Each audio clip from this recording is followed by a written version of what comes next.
오늘 본문은 전혀 다른 두 모습을 보여주는 한 사람을 소개하고 있습니다. 그 사람은 다름 아닌 예레미야죠. 오늘 말씀을 쭉 보시다 보면 앞에 두 절에서는 굉장히 수치스럽고 고통스럽고 고초를 당하고 재난에 대해서 낙심하고 있는 현실을 토로하는 예레미야가 보입니다.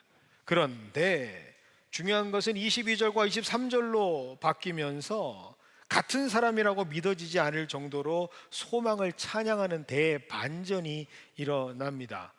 도대체 예레미야에게는 어떤 일이 있었기에 이런 일이 가능했을까?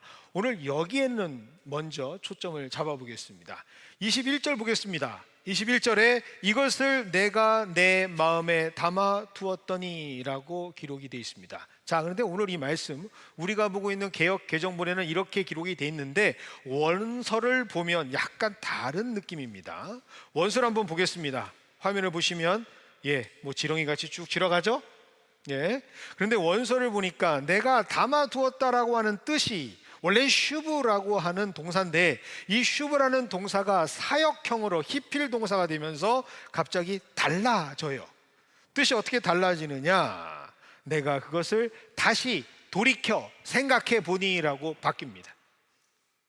그래서 그 원서에 집중해서 보면 앞에 두 절에는 상황을 본 것이고 그 중심에 달라지는 방향성이 생기는데 그 핵심이 뭐냐? 내가 다시 돌이켜 생각해 보니라는 겁니다. 무엇을 생각하니까 사람이 달라졌을까? 예레미야가 돌이켜 달리 생각했던 것은 바로 하나님의 마음입니다. 하나님의 마음, 하나님의 약속이라는 것을 딱 다시 그 마음에 장착을 하고 보니 어떤 조건, 환경도 변함없이 하나님께서 사랑하신다라는 사건이 내 가슴에 들어오는 거죠. 하나님의 약속을 생각했을 때 하나님께서는 반드시 그 약속을 분명하게 이루어내신다라는 것이 자기 마음에 들어옵니다. 그래서 예레미야는 전혀 다른 노래의 주인공이 될 수 있었죠. 그리고 이 하나님의 마음으로 약속을 붙들고 다시 현실을 바라보니 무엇이 보이는가? 여러분 잘 들으셔야 돼요. 하나님 마음으로 하나님의 약속을 가지고 세상을 바라보면 무엇이 보이는가? 쉼 없이 끝까지 하나님의 자녀들을 사랑하는 하나님의 열심이 보입니다. 하나님이 일하시는 하나님의 사랑이 보인다라는 거죠. 이걸 깨달은 예레미야는 그래서 노래를 바꿉니다. 여러분 오늘 예레미야 애가, 이 애가라는 뜻이 무엇이죠? 슬픈 노래. 그래서 영어로 보면 라멘테이션이라고 되어 있죠. 그런데 오늘 예레미야는 노래를 바꿔버려요. 하나님을 찬양하는 러브송, 하나님의 사랑의 노래로 바꾸어버립니다. 이렇듯 하나님의 마음이 우리 안에 있을 때, 하나님의 약속이 우리에게 잊혀지지 않고 기억될 때 우리는 현실을 뛰어넘어서 여전히 열심으로 일하시는 하나님을 선포할 수 있게 됩니다. 저는 그것을 보고 왔습니다. 2024년도 니카라가 저에게는 굉장히 특별한 나라죠. 어떤 사람은 평생에 한 번도 가기 어렵다고 하는 나라, 정치적으로 어렵고 여러 가지 상황이 힘드니까 가지 말라라고 하는 나라. 그런데 저는 24년도에 무려 3번이나 이 땅을 찾게 됩니다. 처음 방문했던 1월 그리고 5월에는 제 눈을 사로잡았던 것이 절대적인 빈곤이었습니다. 얼마나 힘든지, 제가 지금까지 수많은 나라를 다녀봤지만 이 정도로 열악한 나라는 처음 봤습니다. 너무 불쌍하니까 여러분 어떤 마음이 자동적으로 드는 줄 아세요? 이 사람들 도와야겠구나라는 마음이 그냥 자동적으로 듭니다. 정말 누구라도 현장에 가보면 제일 먼저 나오는 것이 뭘까요? 한숨이에요. 어떻게 여러분 경제적으로 너무 힘든 상황입니다. 전 세계 최빈국이라고 얘기하는 IT라는 나라 다음이 바로 니카라과입니다. 정치적으로도 독재 정권, 벌써 독재 정권, 그것도 가족 중심의 족벌 정치가 15년 이상 계속되고 지금도 여전히 연임을 하려고 하고 있는 나라. 국민이 아닌 권력자들만을 위한 정치가 전혀 이상하지 않을 만큼 자연스러운 나라가 니카라과입니다. 그리고 하나 더, 정말 말도 안 되는 상황이 벌어지고 있는 나라가 니카라과입니다. 영부인인 부통령, 부통령인 영부인, 세계에서 하나밖에 없는 나라입니다. 얼마나 심각하면 국민들이 지금 나라를 떠나고 있는지 몰라요. 지난 2018년 다 아시다시피 이런 나라를 변화시키고자 촉구했던 대국민 시위에서 정부는 무력으로 진압을 하면서 300명 이상을 사망시킵니다. 총으로 난사를 한 거죠. 그리고 2,000명 이상이 부상을 입어서 지금까지 고통을 당하고 있습니다. 여러분, 2018년 이후에 10만 명이나 되는 사람이 지금 니카라과를 탈출하고 있습니다.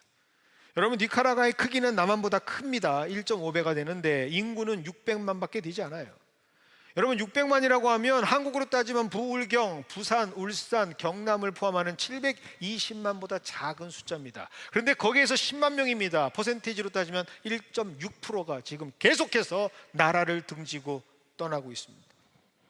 아래에 있는 니카라과, 아래에 있는 코스타리카로 많은 망명이 신청되는데 한 달에 5천 명이 신청을 합니다.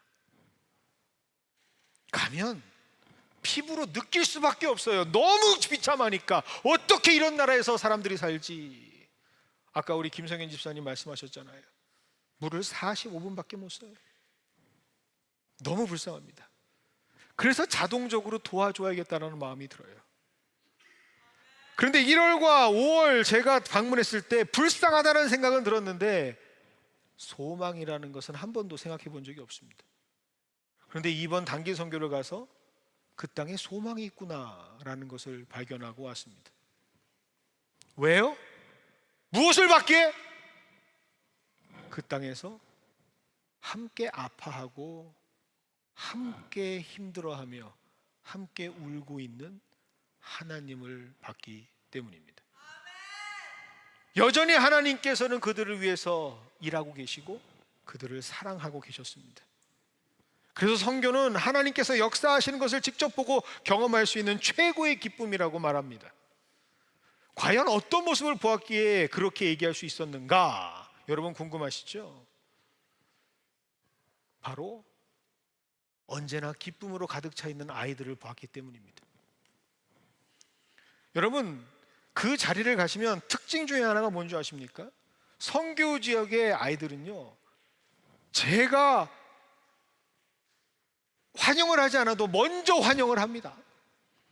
두 팔 벌려서 저기서부터 달려오면서 와락 끌어안으면서 누구든 상관없이 기쁨의 얼굴을 보여줍니다. 그런데요, 선교사님한테 그 아이들의 개인적인 이야기들을 들어보면 그들은 절대로 기쁠 수가 없는 상황에 있는 아이들입니다. 사실 우리가 오늘 화면에서 함께 했던 그들의 아이들 삶은요, 비참합니다.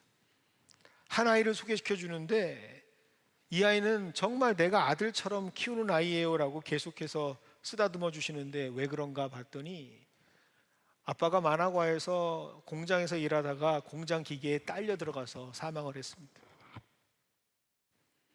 그리고 한 아이에 대한 이야기를 해주시는데 엄마가 분명히 한 명인데 배다른 형제 자매가 세 형제가 있어요. 그런데 아빠가 다 달라요. 그런데 요즘에는 그나마 엄마가 같이 살지도 않고 세 번째 아빠랑 같이 산다고 집을 나갔대요. 그러면 이 아이는 누구랑 살고 있느냐? 자기랑 배다른 이복 동생, 엄마는 같은데 아빠가 다른 그 동생의 할머니하고 사는 거예요. 피 하나 섞이지 않았는데 매일매일 긴장 속에서 그렇게 살아가고 있습니다. 만약 우리 사는 미국에서 이런 상황에 처해져 있는 아이들이라면 과연 기뻐할 수 있을까요? 과연 즐겁고 행복한 웃음으로 누구에겐가 다 팔을 열어서 가슴을 열어서 환영해 줄 수 있는 그런 기쁨으로 살아갈 수 있을까요? 여러분, 오죽하면 이런 말이 있습니까? 예수님께서 미국에 오시면 절대로 할 수 없는, 해봐야 소용없는 기적이 있답니다. 그게 어떤 기적인 줄 아십니까? 오병이어의 기적이에요. 왜요? 오병이어의 기적을 딱 보여주시면 사람들이 뭐라고 얘기해요? 저는 비건입니다. 혹시 그 물고기 수은 검사하셨나요? 혹시 떡엔 글루텐 프리인가요? 여러분, 자신의 욕구나 취향 때문에 언제부턴가 우리는 기쁨이 사라진 삶을 바로 이곳에서, 가장 좋다라고 하는 세계의 낙원이라고 하는 미국에서 기쁨 없이 살고 있지 않습니까? 모든 것이 다채롭고 풍요하고 완벽에 가깝게 갖추어져 있지만 기쁨이 점점 사라져가는 이 미국에 살면서 같은 환경에 놓여 있을 때 과연 기쁨이 있겠습니까? 그런데 그들은 기뻐한다라는 거예요. 무엇이 있길래 그렇게 기뻐할 수 있는가? 저는 선교 시간, 그 기간 내에 모든 활동과 순서를 기록하는 사진과 영상을 찍었기에 아이들의 미세한 표정과 감정까지도 관찰할 수 있었기에 그들이 무슨 힘을 갖고 있기에 저럴 수 있을까라는 것을 꼭 보고 싶었습니다. 그런데 드디어 두 가지 장면을 하나님께서 보여주셨죠. 그들의 상황을 뛰어넘게 기쁨으로 만드는 그들의 힘이 무엇인지를 깨닫게 되는 그 원천을 보게 하셨습니다. 그것은 바로 그들의 찬양 속에 있었습니다. 사역의 마지막 날에 아이들이 찬양을 하는데 셋째 날이니까요, 첫날은 신기해서, 두 번째는 익숙해져서, 세 번째는 당연하게 넘길 수도 있는 찬양이었는데 그렇지 않았어요. 그날만큼은 그 찬양이 너무나도 신비로운 하늘나라의 찬송으로 들립니다. 가슴을 막 때리는 거예요. 아니, 하나님께서 왜 이러실까? 전혀 알아듣지 못하는 스페니쉬인데, 그런데 하나님께서는 계속 가슴을 두드리시더라고요.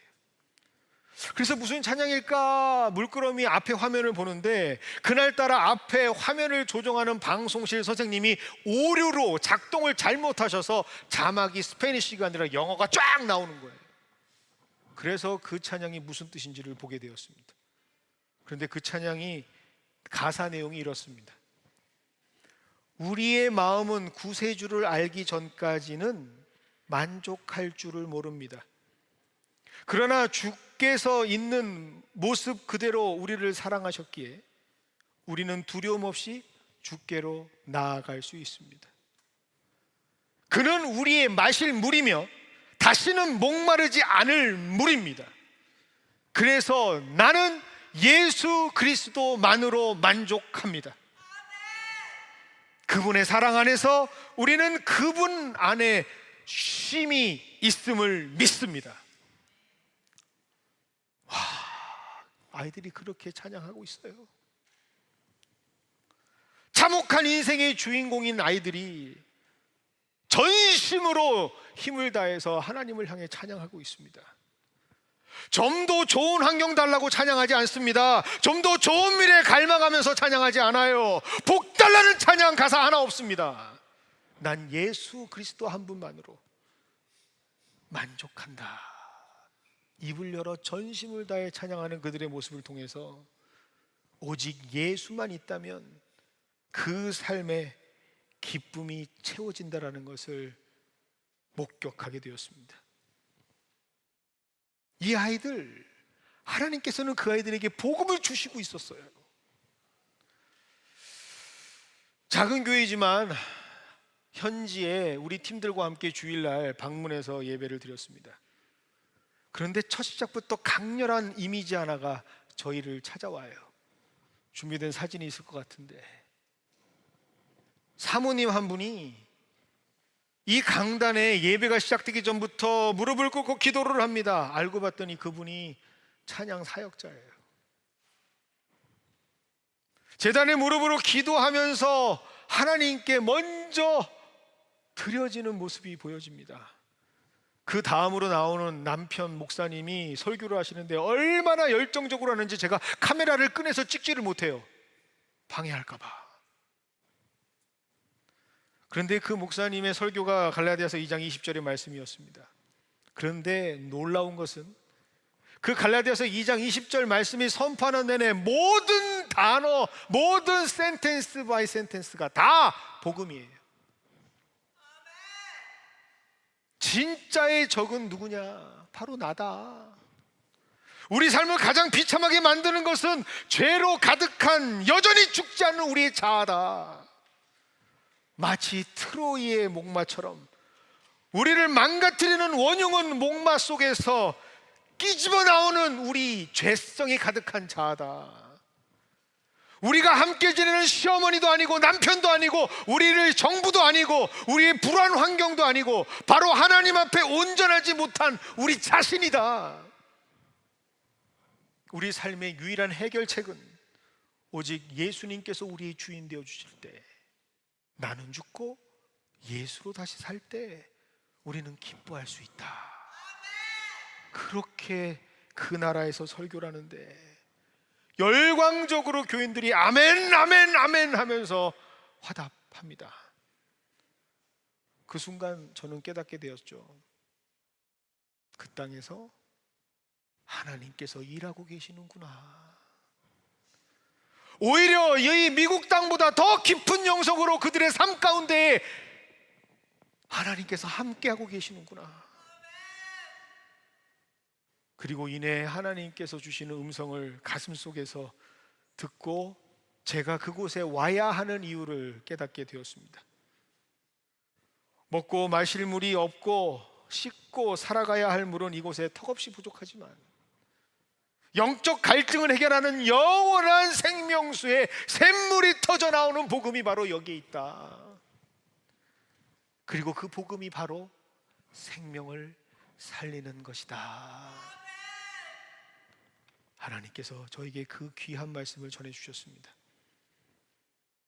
저는 불쌍히 여김으로 그 땅을 찾았는데 기꺼이 이 한 몸 희생하며 봉사하겠다고 찾아갔는데 주의 사랑을 전하겠다라고 흉내를 내고 찾아갔는데 파송되었던 그 자리에 이미 하나님께서 계셨고 그 자리에서 하나님께서는 일하고 계셨습니다.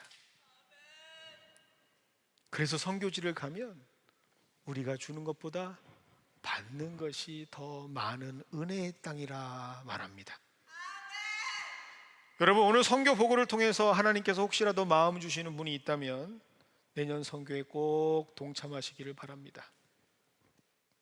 아멘이 없네요. 마음 안 주셨나요? 왠지 아세요? 하나님이 그곳에서 마음 주신 그분, 바로 나를 기다리고 계시기 때문입니다. 우리 각자를 향해 보여주시기 원하는 하나님의 능력이 거기에서 준비되어지고 있습니다.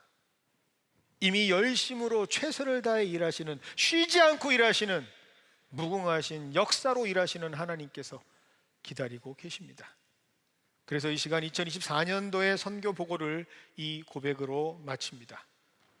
하나님께서는 모든 곳에서 일하고 계십니다. 그리고 그곳에서 우리를 기다리고 계십니다. 우리를 사랑하시기 때문입니다.